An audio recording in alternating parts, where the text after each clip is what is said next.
పెట్టినందుకు గౌతు శిరీష గారిని సిఐడి ఆఫీస్కి తీసుకొచ్చి ఉదయం నుంచి సాయంత్రం వరకు కూర్చోబెట్టారు. చింతకాయల విజయ్ గారిని ఉదయం నుంచి సాయంత్రం వరకు కూర్చోబెట్టారు. రంగనాయకమ్మ గారికి నోటీసులు ఇచ్చి ఆవిడని ఉదయం నుంచి సాయంత్రం వరకు కూర్చొని పదే పదే పిలిపించారు. మీకులాగా మేము ఎప్పుడు కూడా గోడలు దూకి నోటీసులు ఇవ్వలేదే. నోటీసులు ఇచ్చి అరెస్ట్ చేయడానికి గోడలు దూకి దొంగ వాళ్ళలాగా ఈ ట్యూబ్లైట్లు పగలగొట్టి ఈరోజు బయటకు వచ్చే పరిస్థితి వచ్చింది. ఈరోజు మీరు పోలీస్ తాలూకా గౌరవం గురించి, పోలీస్ తాలూకా ఉన్నతి గురించి మీరు మాట్లాడుతున్నారు. మా డీసీపీ గారి గురించి మీరు మాట్లాడే పరిస్థితి వచ్చింది. అసలు మీ హయాంలో అసలు పోలీస్ అన్న వాళ్ళు పోలీస్ పని చేశారా? మీ హయాంలో చేయనిచ్చారా? నేను పోలీసుని తప్పబట్ల, ఈయన చేయనివ్వలేదు కాబట్టి చేయలేకపోయారు వాళ్ళు. కనీసం పోలీస్ సంబంధించి పరదాలు కట్టడానికి మా దగ్గర హౌస్ అరెస్టులు చేయడానికేనండి పోలీసులు. కనీసం ఆ రోజు డీజీపీ ఆఫీస్కి నేను సాక్షాత్తు సోషల్ మీడియాలో జరుగుతున్న నా మీదకి వచ్చిన కామెంట్స్ గురించి అడగడానికి వెళ్తే డీజీపీ ఆఫీస్లో డీజీపీ గారు ఆయన ఉండరు, మాకు అపాయింట్మెంట్ లేదు, కనీసం గేట్ కూడా తాకనివ్వలేదు మనం వాళ్ళు. అటువంటి పరిస్థితుల్లో ఏంటి జరుగుతుంది? అది కాదా ప్రజాస్వామ్యాన్ని కూనీ చేయడం అంటే? మీరు నమ్ముతారా అండి? ఈరోజు అరెస్టులు జరుగుతున్నాయంటే ఎంత మానసిక క్షోభకు గురై మేము అరెస్టులు జరుగుతున్నాయో తెలుసా? అందరి మీద నోటికొచ్చిన బూతులు, సాక్షాత్తు ఈ చంద్రబాబు నాయుడు గారి ఫ్యామిలీ మీద. బస్ వెళ్ళిపోతుంది, త్వరగా రా. ఛాన్సే లేదు, ఇంకా 15 మినిట్స్ ఉన్నాయి. నీ అందమైన మొహం తన నోటికొచ్చి మాట్లాడుతున్నారంటే కొన్ని మీతో షేర్ చేసుకోవాలని వచ్చాను. కానీ మేము ఈరోజు చేస్తున్న అరెస్టులు తప్ప కాదా అన్నది మీ అందరికీ కాదు, ప్రజలు కూడా తెలియాలి. నాకు ఇంకోటి అర్థం కానిది ఏంటంటేనండి, ఎవరికైనా ఎలాంటి వాళ్ళకైనా తన చెల్లి జోలికి వచ్చినా తల్లి జోలికి వచ్చినా లాగి పీకుతాడు ఎవడైనా. జనరల్గా సాధారణంగా ఈ మాట నేను అనకూడదు, దయచేసి క్షమించండి. మీ అమ్మ కొంచెం వర్డింగ్స్ మార్చి మాట్లాడితేనే ఫిల్ట్ పట్టుకుంటాడు ఎవడైనా వచ్చి గట్టిగా మాట్లాడితే, మన మామూలు ఫ్లోలో. అరే నీ చెల్లి గురించి, నీ తల్లి గురించి, నీ బాబాయ్ కూతురు గురించి నోటికొచ్చినట్టు మాట్లాడి షర్మిల రాజశేఖర రెడ్డికి పుట్టలేదు, విజయలక్ష్మి గారిని అడగాలి అని నీ సోషల్ మీడియా కుక్కలు నోటికొచ్చినట్టు మాట్లాడుతుంటే ఆ రోజు కూడా నీకు పౌరుషం రాలేదంటే నీకు ధనాపేక్ష, అధికారాపేక్ష ఏ లెవెల్లో ఉన్నాయో నాకు అర్థమవుతుంది. ఈ వర్రా రవీంద్రారెడ్డి అనే వెధవ ఆడు మాట్లాడిన మాటలు, ఆడు పెట్టిన పోస్టులు చూస్తే సాక్షాత్తు సునీత గారే షర్మిల గారి గురించి అలా అంత నీచంగా మాట్లాడుతున్నారని చెప్పి మాట్లాడినప్పుడు ఒక్కసారి మనం కూడా ఒకసారి చెక్ చేసుకోవాల్సిన అవసరం ఎంతైనా ఉంది. ఆ రోజు కూడా షర్మిల తన నాన్నకు పుట్టలేదు అని గురించి అలా కూడా మాట్లాడే పరిస్థితులు ఆ రోజు సంభవించాయి. ఈ రోజుకి కూడా షర్మిలమ్మని, విజయమ్మని, సునీతమ్మని ఇంత నీచంగా మాట్లాడుతూ ఉంటే మేము ఆ టైంలోనే ఆలోచించి తల్లికి చెల్లికే దిక్కు లేదు, ఇంక మేమెంత, మా ఇంట్లో కుటుంబ సభ్యులంతా. ఎన్టీ రామారావు గారి కూతురు భువనమ్మ ఏ రోజు కూడా రాజకీయాలకు సంబంధం లేని వ్యక్తి. అటువంటి వ్యక్తి గురించి చండాలంగా మాట్లాడి ఒక రకమైన రాక్షసానందం పొంది చంద్రబాబు నాయుడు గారు లాంటి వ్యక్తినే కన్నీళ్లు పెట్టించిన ఆ పరిస్థితిలో అది ప్రజాస్వామ్యాన్ని కూని చేయటం అంటే. నిజంగా మీరు నమ్మరండి, కొన్ని పోస్టింగ్లు మీకు చెప్పాలంటేనే నాకు చాలా ఇబ్బెట్టిగా ఉంది. ఆ పంచు ప్రభాకర్ అన్నవాడు షర్మిలా గారిని షకీలా అంటాడు, అయినా మాకు పౌరుషం రాదు. ఆ పరిస్థితులు పాపం ఆ జనసేన అమ్మాయి అరుణాని ఇదే వర్రా రవీంద్రారెడ్డి నోటికొచ్చినట్టు ఫోన్ కాల్ చేసి బూతులు తిడతాడు. ఆ రోజు కూడా ఎవడం మాట్లాడకూడదు. వాడు పెట్టే పోస్టులు కానీ అవన్నీ కనుక చూస్తే నాకు నా సభ్యత, నా సంస్కారం అడ్డొస్తున్నాయి. ఆ ముంజ అని, అవని, ఇవని ఇన్ని రకాలుగా మాట్లాడుతున్నారండి. ఎందుకండి మేము పడాలి? ఏంటండి అంత అవసరం ఏంటండి? ఆడు ఎవ్వడండి మమ్మల్ని మాట్లాడడానికి, కుటుంబ సభ్యుల గురించి మాట్లాడడానికి, మా గురించి మాట్లాడడానికి? ఈరోజు ఈ పొజిషన్లో కూర్చోవాలంటే ఎన్ని అష్ట కష్టాలు పడాలో, మేము ఎన్ని త్యాగాలు చేయాలో చాలా మందికి తెలుసు. మేమే కాదండి, ఒక ఆడపిల్ల రోడ్డు మీదకి బయటకు వచ్చి మాట్లాడుతుంది అన్న, రోడ్డు మీదకి వచ్చి తన పని తను చేసుకుంటుంది అన్న, తన కుటుంబం తనకు సహకరించాలి, తన పిల్లలు తనకు సహకరించాలి, బయటకు వస్తే తన భర్త సహకరించాలి, వీళ్ళందరూ సహకరించి సమాజం కూడా కోఆపరేట్ చేస్తే అమ్మాయి పర్టికులర్గా ఆ పని చేసుకొని బయటకు వెళ్ళగలదు. అది ఉమెన్ ఎంపవర్మెంట్ అంటే. ఈరోజు అమరావతి మహిళా రైతులు బయటకు వస్తే వాళ్ళని నోటుకొచ్చినట్టు తిడతావు. ఎవరైనా బయటకు వచ్చి నీ గురించి మాట్లాడితే నోటుకొచ్చినట్టు తిట్టి కేసులు పెట్టిస్తావు. కొన్ని నాకు చాలా ఇబ్బందిగా ఉంది కొన్ని చూపించాలన్నా. నీకెవడో మినిస్టర్ పదవి ఇచ్చింది నా గురించి మాట్లాడిన వాళ్ళు, ఇందాక నేను చెప్పాను కదా అని నాకు క్యాస్ట్ పెట్టి మాదిగా అని చెప్పి పెట్టి చాలా వరస్ట్గా నేను ఒక స్టెప్ నాకు సంస్కారం ఇవన్నీ అడ్డొచ్చి నా చదువు నా సంస్కారం నా తల్లిదండ్రులు పెంచిన తీరు వీళ్ళు అనుకోవచ్చు దీన్ని బాధ పెడుతున్నావు అనుకోవచ్చు. నా గురించనే కాదండి, నాకే ఇలా ఉంటే కామన్ ఆడపిల్ల పరిస్థితి ఏంటి? ఈరోజు నువ్వు నీ వెనకాతలు పోషిస్తున్న కుక్కల ఎలా వాగితే రేపొద్దున నిన్ను దన్ను చూసుకొని నీ తాలూకు కుక్కలను దన్ను చూసుకొని రేపొద్దున రోడ్డు మీదకి వచ్చి ఉద్యోగాలు చేసుకుని రోడ్డు మీదకి వచ్చి చదువుకునే ఆడపిల్లల్ని ఎందుకు మాట్లాడకుండా ఉంటారు ఎవరైనా? ఈరోజు మేము పడేది బాధ సొసైటీకి తెలియాలి. ఎంత కష్టపడి మా తల్లిదండ్రులు పెంచి మమ్మల్ని ఒక సంస్కారవంతంగా మిమ్మల్ని ఇక్కడ కూర్చోబెడితే ఎవడో తెలియని ఈడియట్ బయటకు వచ్చి నోటుకొచ్చినట్టు మాట్లాడుతూ ఉంటే మేము చేతులు కట్టుకొని కూర్చోవాలా? చెప్పండి, మేము చేతులు కట్టుకొని కూర్చోవాలా? ఎంతమంది ఆడపిల్లల్ని ఈరోజు ఆ పదాలు వినలేక నేను గట్టిదాన్ని కాబట్టి ఇంకా సూసైడ్ చేసుకోలే. ఇంకొకరు అయితే ఫ్రస్ట్రేట్ అవుతారు, ఇబ్బంది పడతారు, ఏడుస్తారు, ఇంట్లోంచి బయటికి కూడా రారు. నో, ఆడెవడో ఏదో వాగితే ఆడికి సంస్కారం లేక వాళ్ళ నాయకుడికి సంస్కారం లేక అలా పెంచి పోషిస్తూ ఉంటే నేనెందుకు భయపడాలి? మేమెందుకు భయపడాలి? ఈరోజు నేనే కాదండి, బ్రహ్మిణి గారి గురించి, భువనేశ్వరి గారి గురించి, సునీతమ్మ గురించి ఎంత దారుణమైన కామెంట్స్ అంటే కొన్ని కామెంట్స్ మీకు చూపించలేక నేను ఆగుతున్నాను. కానీ నాకే చాలా అది మామూలుగా కాదు. అక్కడ పడుకున్నారు, ఇక్కడ పడుకున్నారు, ఏంటండి ఆ పదాలు? అలాంటి పదాలను కూడా మేము సహించాలా? మీరే చెప్పండి ఒకసారి. అలాంటి ఎదవలను వదిలేయమంటారా? నేను ఛాలెంజ్ చేసి చెప్తున్నా, ఇలాంటి ఎదవలను మేము పట్టుకొని తీసుకొస్తున్నాం తప్పించి ఈరోజు గవర్నమెంట్ మీద ఏదో తప్పుడు వ్యాఖ్య రాశారనో వాళ్ళ గురించి మేము ఎప్పుడు మాట్లాడలే. ప్రజాసంబద్ధంగా మేము ఎదుర్కొంటాం. ఆ ధైర్యం మాకుంది, ఆ దమ్ము మాకుంది.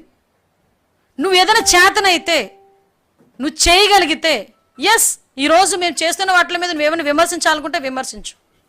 ఇలాంటి ఎదవలందరూ నేను ఇతను వెనకేసుకొస్తూ మేమేదో అక్రమంగా అరెస్టులు చేస్తున్నామని వీళ్ళందరికీ కూడా ఇలాంటి ఎదవలందరికీ బెయిల్ ఇప్పించడానికి ఒక వార్ రూమ్ ఏర్పాటు చేశాడట ఈ జగన్మోహన్ రెడ్డి. ఒక వార్ రూమ్ ఏర్పాటు చేశాడట లాయర్లు పెట్టుకొని. ఇది మీరు ఎవరైనా హర్షిస్తారా? ఇలాంటి పదాలు మీకు చూపించమంటే చూపిస్తాను, సిగ్గువిడిచి చూపించమన్నా నేను చూపించగలను. కొన్ని సందర్భాల్లో మేము కూడా కామెంట్స్ చదవద్దు అని మా పిల్లలకు మేము చెప్తున్నాం. ఏదనంటే భావస్వేచ్ఛ ప్రకటన. ఏంటంటే భావస్వేచ్ఛ ప్రకటన? దానికి లిమిటేషన్ ఉంటుందండి. భావస్వేచ్ఛ ప్రకటన కూడా లిమిటేషన్ ఉంటుందండి.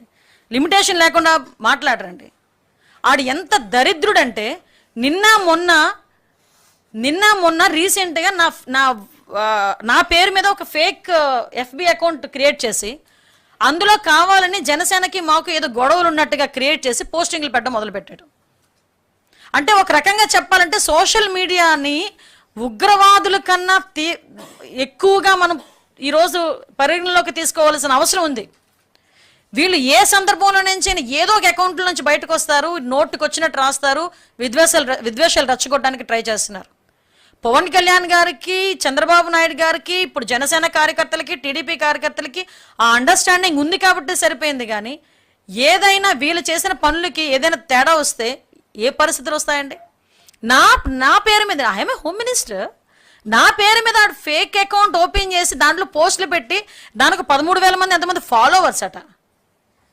అసలు అంటే ఇప్పుడు మేమేమీ చేయకుండా చేతులు కట్టుకొని కూర్చోమా? మేము ఇప్పుడు కూడా మాట్లాడకుండా కూర్చుంటే వెనకేసుకొస్తావా నువ్వు? చెప్పు. నీ తల్లి మీద, నీ చెల్లి మీద ఆఖరికి ఏమని మాట్లాడారండి? ఎవడో కదా వర రవీంద్రారెడ్డి గారు అన్నవాడే. అసలు ఆ పదాలు వింటానండి కొన్ని నాకు చాలా ఇబ్బందిగా ఉంది. నాకు చెప్తున్నాను కదా, కొన్ని వర్డింగ్స్ వల్గర్ లాంగ్వేజ్ అనమాట. ఎక్కడో సంస్కారం అడ్డొస్తుంది. ఒక హోమ్ మినిస్టర్గా ఉన్నాను కాబట్టి ఎక్కడో సంస్కారం అడ్డొస్తుంది. మామూలుగా కూడా నేను మాట్లాడలేను ఇలాంటి పదాలు. నా ఏది పడుతుంది. ఇప్పుడు చెప్పండి, కొన్ని మీకు లేదు మేమేం అనలేదంటే నేను ఓపెన్గా చెప్తా, ఇలా తిట్టారు నన్ను వదిలేయాలా?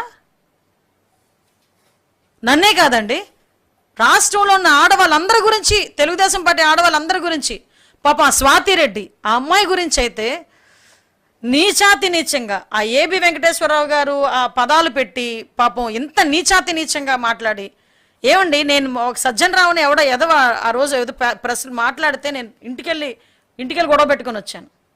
అప్పటి నుంచి ఇప్పటి వరకు ఇంకా హోమ్ మినిస్టర్ అయినా, ఇప్పటికీ సీఎం అయినా చంద్రబాబు నాయుడు గారు అదే మాటలు పడాలి, వాళ్ళ కుటుంబ సభ్యులు అదే మాటలు పడాలి, హోమ్ మినిస్టర్ అయినా నేను అదే మాటలు పడాలి. అవసరం ఇదంతా? కాబట్టే చర్యలు తీసుకుంటున్నాం. ఇలాగా పెట్టేగిపోయి సోషల్ మీడియా ముసుగులో నేరస్తులు రాజకీయ ముసుగులో బయటకు వచ్చి మీ భావస్వేచ్ఛ ప్రకటన ఆ ప్రకటన అని చెప్పి నోటికొచ్చినట్టు బూతులు మాట్లాడి బూతులు తిడుతున్నట్టుగా ఉంటే ఎవరిని వదిలిపెట్టేది లేదు. అందరి సంగతి తేలుస్తాం. దీనికి వీలైతే గౌరవ చంద్రబాబు నాయుడు గారు, డిప్యూటీ సీఎం పవన్ కళ్యాణ్ గారు అందరూ కలిపి ఒక స్పెషల్ యాక్ట్ కూడా తీసుకురావడానికి సిద్ధపడ్డారు. మేము ఈరోజు గర్వంగా గుండెల మీద చేసుకొని చెప్పగలం. ఈ రోజు వరకు జరిగిన ఏ సంఘటనలోని కూడా నిందితులు అన్నవాడు 24 గంటల నుంచి 48 గంటల్లో పట్టుకున్న పరిస్థితి మాది. వాళ్ళకి త్వరితగతిన శిక్ష పడాలి అని గౌరవ చంద్రబాబు నాయుడు గారి ఆదేశాల మేరకు స్పెషల్ కోర్టులను ఏర్పాటు చేసి ఈరోజు వాటికి ఈ కేసులన్నింటినీ మేము ఇచ్చి వాళ్ళకి 2-3 నెలల్లోనే వాళ్ళకి కన్విక్షన్ పడేటట్టుగా చేయగలమని నమ్మకంతో పనిచేస్తున్న వ్యవస్థ మాది. ఈరోజు ఆడబిడ్డల జోలికి వస్తే ఊరుకోము, సోషల్ మీడియాలో ఎట్టి పరిస్థితులని తప్పుడుగా ప్రచారాలు చేయకూడదు అని చెప్పి ఈరోజు మేమందరం కూడా ఒక ఉక్కుపాదం మోపుతున్నాం. గంజాయిని పెంచి పోషించిన జగన్మోహన్ రెడ్డి ఎక్కడ? అదే గంజాయి అరికట్టడానికి ఈరోజు కూడా నార్కోటిక్ టాస్క్ ఫోర్స్ని ఏర్పాటు చేసుకొని దానికి ఒక సెపరేట్ వింగ్ని ఏర్పాటు చేసుకొని ఈరోజు మేము దిగబోతున్నాం. ఇలాంటివి చూస్తూ ఉంటే ఇప్పటి వరకు పోలీస్ వ్యవస్థను పట్టించుకొని వాళ్ళకి ఈరోజు పోలీస్ వ్యవస్థను పట్టించుకునేటట్టుగా మేము చేస్తున్నాం. ఒకటి మాత్రం చెప్పగలం, మా గవర్నమెంట్లో, ఎన్డీఏ గవర్నమెంట్లో పోలీస్ అన్నవాడు తలెత్తుకుని తిరిగేటట్టుగా మేం చేస్తాం. నేరస్తుడు అనేవాడు భయపడి చచ్చేటట్టు కూడా చేయగలం. ఈ రెండూ జరుగుతాయి. అది కేవలం ఎన్డీఏ వల్లే సాధ్యపడుతుందని మీ అందరికీ తెలియజేసుకుంటూ మా అందరికీ సహకరించాల్సిందిగా కోరుకుంటున్నాం. ఆధారాలు లేకుండా అరెస్టు చేస్తే కోర్టులు ఊరుకుంటాయండి? చెప్పండి. కోర్టులు ఉన్నాయి కదా, వీళ్ళు కోర్టుల మీద కోర్టుల్లోని మన జడ్జిల మీద కూడా చాలా వల్గర్ లాంగ్వేజ్లో పెట్టిన సందర్భాన్ని మర్చిపోయాడా జగన్మోహన్ రెడ్డి? ఆ రోజు అతను వాళ్ళ మీద ఏదైనా ఒక యాంటీ తీర్పు ఏదైనా వచ్చిందంటే, ఆ గవర్నమెంట్కి వ్యతిరేకంగా ఒక తీర్పు వచ్చిందంటే జడ్జిల మీద కూడా అసభ్యకరమైన పదాలతోని పోస్టులు పెట్టిన సందర్భాన్ని మర్చిపోయాడా జగన్మోహన్ రెడ్డి? మాకు పద్ధతి తెలుసు, మాకు చట్టం తెలుసు, మాకు పద్ధతి తెలుసు, చట్టాలను ఎలా గౌరవించుకోవాలో తెలుసు, కోర్టులను ఎలా గౌరవించుకోవాలో తెలుసు. దాని ప్రకారమే చర్యలు ఉంటాయి. ఏ వారెంట్తో రంగనాయకమ్మని తీసుకెళ్లారు? నేను ఒకటే అడుగుతాను, ఏ వారెంట్తో రంగనాయకమ్మని తీసుకెళ్లారు? ఏ వారెంట్తో ఆ రోజు గౌతి శిరీష గారి గురించి మాట్లాడారు? ఏ వారెంట్తో ఇంతమందిని సోషల్ మీడియా యాక్టివిస్టులు అని చెప్పి తీసుకొచ్చి అర్ధరాత్రులు అపరాత్రులు గోడలు దూకి నోటీసులు ఇచ్చారండి? ఈరోజు గుర్తొచ్చినాయా యాక్ట్లు, ఏంటది నోటీసులు? ఇప్పుడు ఈరోజు గుర్తొచ్చినాయా? ఈరోజు మేము ఏం చేసినా పద్ధతి ప్రకారమే చేస్తున్నాం. అది మర్చిపోకూడదు. పద్ధతి ప్రకారమే మేము చేస్తున్నాం. పద్ధతి ఉల్లంఘించి ఎక్కడా మేము చెయ్యం. మాకు కోర్టులంటే గౌరవం ఉంది, చట్టాలంటే గౌరవం ఉంది.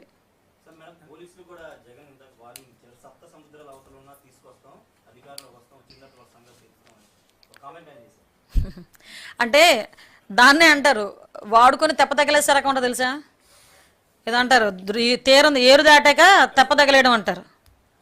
మనోడేంటంటే 5 సంవత్సరాలు కొంతమంది పోలీసుల్ని ఎలా వాడుకున్నాడంటే, ఇంటి దగ్గర కాపలాలకు పెట్టుకున్నాడు, మా ఇళ్ళ దగ్గర బందోబస్తులు పెట్టాడు, పరదాలు కట్టించుకున్నాడు. ఎందుకు పనికిరాని ఎదో పనులన్నీ చేయించాడు వాళ్ళ చేత, పోలీసుల చేత. ఈరోజు ఆ పోలీసులు చాలామంది ఆ పర్యవేశానం కింద సస్పెండ్లో ఇంట్లో కూర్చున్నారు. 3 IPS ఆఫీసర్లు. అర్థమైందా? ఈరోజు పోలీసుల మీద అంతా మంట వచ్చేసి 7 సముద్రాలు దాటాను. కొన్ని అదే అంటారు కదా, దీన్నే అంటారు. అందుకే పోలీసులు కూడా అర్థం చేసుకుంటున్నారు. ఇప్పుడు విషయం ఏం వాడికి భయపడాల్సిన అవసరమేం లేదు. నువ్వేం చేసుకోవాలనుకుని చేసుకో, మేము ఇప్పుడు అధికారంలో ఉన్నాం, మేము చేసే దాని గురించి భయపడిపోయి పోలీసుల మీద సప్త సముద్రాలు దాటి మేము పెట్టుకుంటాం, అలా పట్టుకుంటాం ఇలా పట్టుకుంటాం. ఒకటి మాత్రం క్లియర్గా చెప్తున్నాం, ఎన్డీఏ గవర్నమెంట్లో ఎవ్వరూ కూడా ఒక కార్యకర్త కూడా చట్టాన్ని ఉల్లంఘించి పనిచేయడు. నీకు మళ్ళీ మరి బరిదగించి ఉన్మాదుల్లా ప్రవర్తించే వాళ్ళు మా ఎన్డీఏ కూటమిలో లేరు, నీ దగ్గర ఉన్నారు. నీకు చెప్తున్నా, సోషల్ మీడియాలో నోటుకొచ్చినట్టు మాట్లాడి ఎలాగైనా ఒక పిచ్చ ఆనందం పొంది, రాక్షస ఆనందం పొంది, నేను ఎక్కడో కూర్చుంటాను, ఎక్కడో ఐడి పెట్టి నేను ఇక్కడ ఎక్కడో కామెంట్ పెడతాను, నన్ను ఎవడు ఏమి చేయలేడులే అనుకుంటే వాళ్ళకి చెప్తున్నా సప్త సముద్రాలు దాటున్నా కూడా మిమ్మల్ని పట్టుకుంటాం.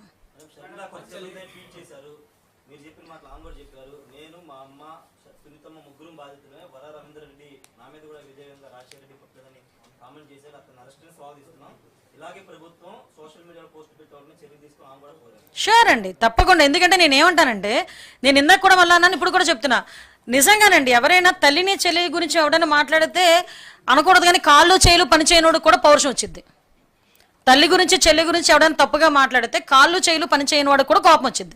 మరి ఈయనకి ఎందుకు కోపం రావట్లేదో జగన్మోహన్ రెడ్డికి నాకు అర్థం కావట్లే. పోనీ ఎవడో బయటోడు అంటున్నాడంటే పోనీ ఓకే, అరే నువ్వు వెనకాతలు నీ భార్యకి పియ్య కింద ఉండేవాడంట అతగాడు, వాడు నోటుకొచ్చినట్టు సోషల్ మీడియాలో పెడుతున్నాడు, ఎక్కడో 4 గోట్ల మంచి వాగేసి వెళ్ళిపోవట్లే, పబ్లిక్ డొమైన్లోకి వచ్చి పబ్లిక్ అంతా చూస్తున్న విధంగా సోషల్ మీడియాలో పెడుతున్నాడు అన్నట్టు మాట్లాడటం. ఈ 5 నెలల కాలంలోనే ప్రజాస్వామ్యాన్ని కూనీ చేసేశారని చెప్పి ఆయన మాట్లాడటం వింటా ఉంటే ఒకవైపు నుంచి విడ్డూరంగా ఉంది, ఒకవైపు నుంచి ఆయన నోటి నుంచి రాని పదాలు, రాకూడని పదాలు ఆయన నోటి నుంచి వస్తూ ఉంటే ప్రజలు కూడా ఇబ్బందులు పడే పరిస్థితి ఈరోజు కనిపిస్తూ ఉంది. నేనేమంటానంటే, ఈరోజు ఇది లిటరల్లీ చెప్పాలంటే ఒక ముసలి కన్నీరు కార్చినట్టుగా ఈరోజు మాట్లాడే పరిస్థితి ఈరోజు కనిపిస్తూ ఉంది. లా అండ్ ఆర్డర్ గురించి, అదేవిధంగా ప్రజాస్వామ్యం గురించి, ప్రజాస్వామ్యాన్ని కూనీ చేశారనే మాటల గురించి ఆయన ప్రస్తావిస్తూ ఉంటే, ఆయన హయాంలో అసలు యాక్చువల్గా ఏం జరిగిందన్నది విషయాన్ని ఆయన మర్చిపోయినా ప్రజలు మర్చిపోయే పరిస్థితులు లేరు. మేము తప్పులు చేసాము, మేము తప్పులు చేయబట్టే 11 సీట్లు మాకు వచ్చినాయి అని చెప్పి సాక్షాత్తు ఒక మాజీ మంత్రి, నేను ఒక ప్రెస్ మీట్లో కూడా సందర్భం బట్టి మాట్లాడిన